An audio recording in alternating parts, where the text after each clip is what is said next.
Bom, vamos estudar agora o problema da contradifusão, tá? E para isso nós temos essa geometria que aparece aqui na tela, que são dois tanques, né, conectados por um tubo de comprimento L.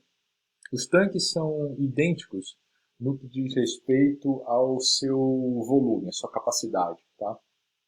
O tanque A tem o mesmo volume do tanque B. Ambos contêm uma mistura de gases ideais, de espécies 1 e 2, né, que estão à mesma pressão e à mesma temperatura. Tá? A única diferença entre os dois tanques diz respeito à fração molar da espécie 1 e, consequentemente, da espécie 2 nos dois volumes. Né? Então, no tanque A, a fração molar da espécie 1 é maior do que a fração molar dessa mesma espécie no tanque B. Então, consequentemente, vai haver um fluxo molar, porque existe uma diferença de concentração, através do tubo do tanque A para o tanque B, certo? E aí, se o comprimento, né, do tubo for relativamente pequeno e os volumes forem grandes, esse problema pode ser descrito por um regime permanente, tá? Porque ele é essencialmente um problema transiente, né?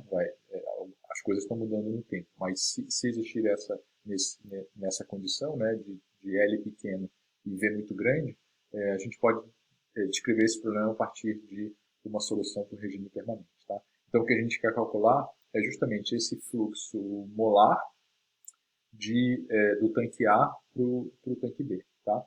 Da espécie 1, certo? Então, a primeira escolha que nós temos que fazer aqui é se nós vamos resolver esse problema na base mássica ou na base molar. Tá? Então, utilizando o mesmo argumento que foi utilizado no exemplo anterior, como a gente está lidando com um caso de pressão e temperatura constante, é razoável que nós trabalhemos na base molar. Bom, então,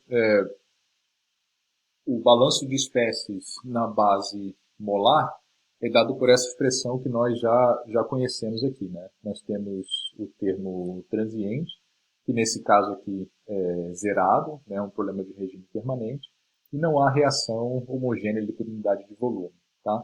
Então, de novo, com a hipótese de problema unidimensional, aquele divergente de N1 simplesmente é a derivada do fluxo total com relação a z, né? Isso é igual a zero. Portanto, o N1 é uma constante. Tá? Portanto, assim, para garantir que a pressão se mantenha constante em todo o sistema, né? Essa foi uma condição do problema, naquela temperatura T, o número de moléculas em cada tanque não pode variar, tá? Porque se eu perco uma molécula num tanque, né, a pressão vai diminuir. Se aquela molécula migra para o outro tanque, a pressão vai aumentar naquele outro tanque, tá? Mas o meu sistema está todo mantido a mesma pressão. Então, para garantir isso, né, o N1 tem que ser igual a menos N2, ou seja, para cada molécula de N1 que passa no sentido esquerda para direita para equilibrar o gradiente, né, uma molécula de 2 passa no sentido oposto, né, também obviamente, para equilibrar o gradiente. Então, com isso, o termo advectivo, que é y1N1 mais N2, né, olhando para o componente 1, ele acaba zerando. Tá? Então, automaticamente, eu tenho somente o termo difusivo nesse problema. E aí, integrando, fica bem fácil, né, porque o N1 vai ser só o C D12 DY DZ.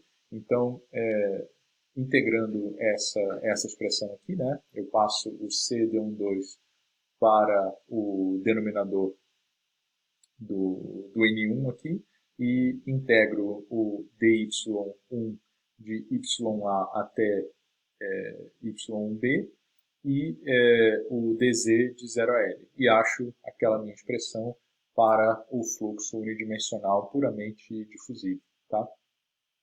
Então esse problema ele é conhecido na literatura também como a contradifusão equimolar, ou seja, é uma contradifusão em que os fluxos molares se equilibram, né? São iguais, então é equimolar, igualdade de fluxos molares. Tá? Aí eu deixo uma pergunta no ar para vocês, que é a seguinte, né? O que aconteceria se nós estivéssemos tentando descrever esse problema na base mássica, né?